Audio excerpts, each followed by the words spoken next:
Good morning, praise lord, shalom to everyone. The times of good news में आप सबका स्वागत करते हैं। आज की सुबह इस घोषणा से शुरुआत करें, आज मुझे यीशु सब कुछ देगा। कहे अपने मुंह से, आज मुझे यीशु सब कुछ देगा। जब हम पढ़ते हैं रोमियो की किताब उसका 8वां अध्याय उसका 32 वचन इस प्रकार से कहता है, जिसने अपने निज पुत्र को भी ना रख छोड़ा परंतु उसे हम सब के लिए दे दिया, वो उसके साथ हमें और सब कुछ क्यों ना देगा। हालेलुया। आज परमेश्वर का वचन हमें वायदा करता है कि हमें इसके साथ और सब कुछ क्यों ना देगा। एक अफ्रीका की घटना आपको बताना चाहूँगा। अफ्रीका में कई गरीब परिवार हैं। इन्हीं देशों में से इथोपिया में एक गरीब माँ रहती थी। उसका बेटा होशियार था, प्रतिभाशाली था, लेकिन वे बहुत गरीब थे। उनके पास अक्सर खाने के लिए पर्याप्त भोजन नहीं होता था। आप जानते कि गरीबी क्या होती है।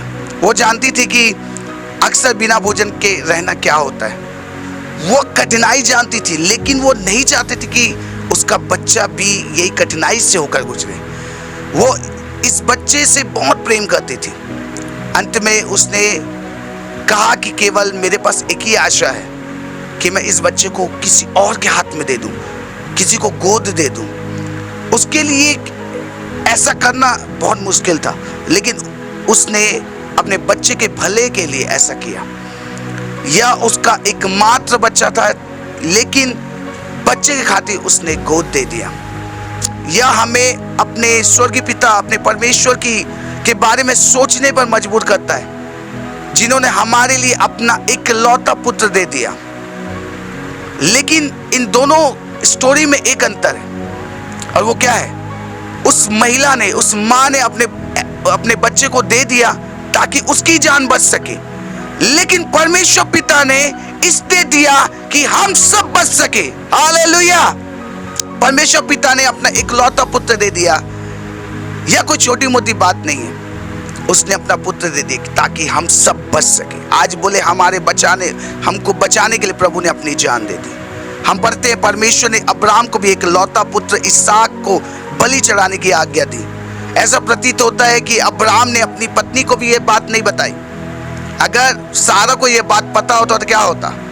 सोचिए, सारा अगर ये बात को जानती, महिलाएं क्या करती हैं कि उनसे बहस करने लग जाती और उसे रोकने की कोशिश करती कि ये क्यों कर रहा है, मेरा एक ही लौता बेटा है। उसने अपने बेटे को भी नहीं बताया कि मैं तुझे बलिदान चढ़ाने ले जा रहा हूँ। इसहाक ने अपने पिता से ये पूछा कि मेमने का बलि चढ़ाने के लिए आप जा रहे हो, तो मेमना कहाँ है?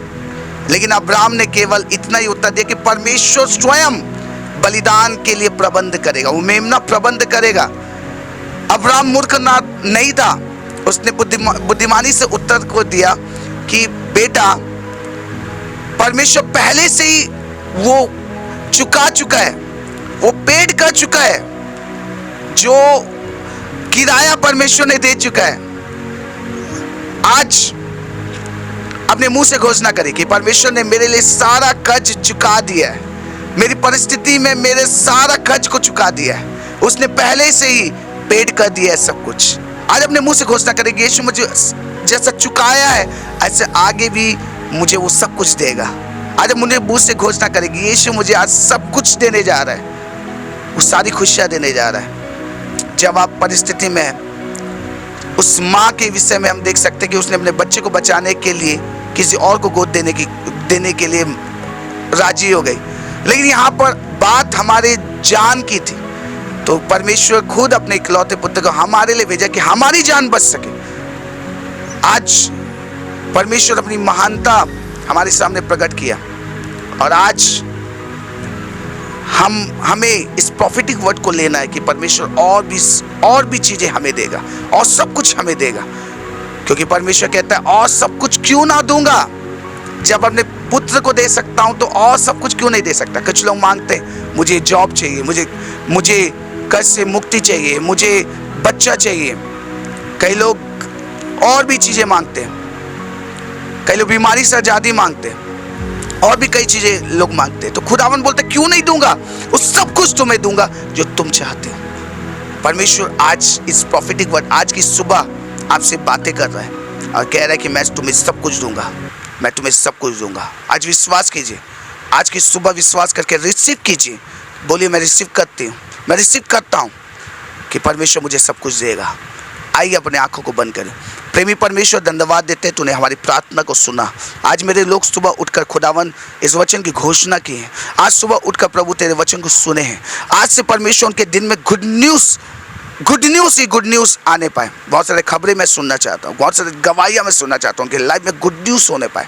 प्रेमी परमेश्वर तो दयावंत है, करुणा निदान है। आज से उनके लाइफ में बहुत सारी बरकत आने पाए। जिससे मैं आमीन कहता हूँ, सारे बंधन नहीं टूटने पाए। आमीन फिर आमीन। प्रभु आप सबको आशीष दे। आज के सुंदर सुंदर संदेश को आपने सुना है। इस संदेश को आप अपने तक मत रखिए, लोगों तक शेयर कीजिए कि लोग भी समझ पाए कि यीशु मसीह सब कुछ देगा उनके जीवन में। शेयर जरूर कीजिए, ग्रुप में शेयर कीजिए, अपने फ्रेंड्स को शेयर कीजिए, अपने लोगों को, रिश्तेदारों को शेयर कीजिए कि यीशु सब कुछ देगा। इस वीडियो को जरूर लाइक करें। God bless you all.